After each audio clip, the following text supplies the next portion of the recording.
Muling umarangkada ang Season 48 ng PBA sa pagbabalik ng Philippine Cup sa Inares Center, Antipolo City. Yan ang ulat ni Rafael Bandayrel. Buena mano ngayong All-Filipino Conference ang bakbakan sa pagitan ng Blackwater Bossing at Meralco Bolts.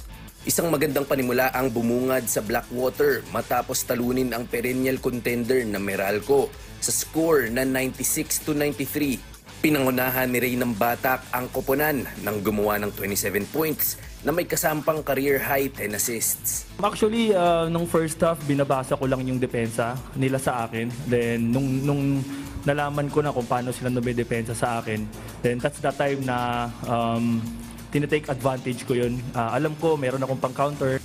Nasilayan din ng fans ang unang laro ni 7-time PBA champion James Yap bilang miyembro ng Blackwater. Hindi man masyadong nababad sa laro, nakapagtala pa rin si Yap ng 5 points para sa bago niyang kuponan. Sa ikalawang laro naman ng doubleheader, tagumpay ang TNT Tropang Giga sa pangunguna ng nagbabalik na head coach na si Chot Reyes. 2 punto lang ang abante ng TNT sa huling 50 seconds ng laro bago nakalusot si Calvin Oftana sa depensa ni Gabe Norwood para sa isang clutch layup.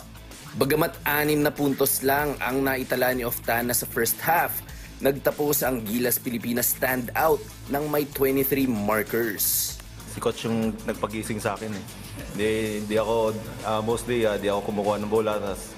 Kinukuha pa rin tempo ko sa Towentex. Pero sinisigawan na ako dati. Sinisigawan na ako coach na sa mga mali ko. Pero kanina sinisigaw niya sa akin, Calvin, sumot ka. So parang yun yung parang opener na if isa-sub si Pugoy, ako yung nasa loob, kailangan ko mag-contribute ng mga ganung bagay. Magpapatuloy ang aksyon sa PBA Philippine Cup sa Sabado sa Araneta Coliseum. Dito magbabanggaan ang Terra Firma Jeep at Converge Fiber Xers, habang susubukan naman ng Northport Batang Pier ang bangis ng NLEX Road Warriors. Rafael Bandayrel para sa Pambansang TV sa Bagong Pilipinas.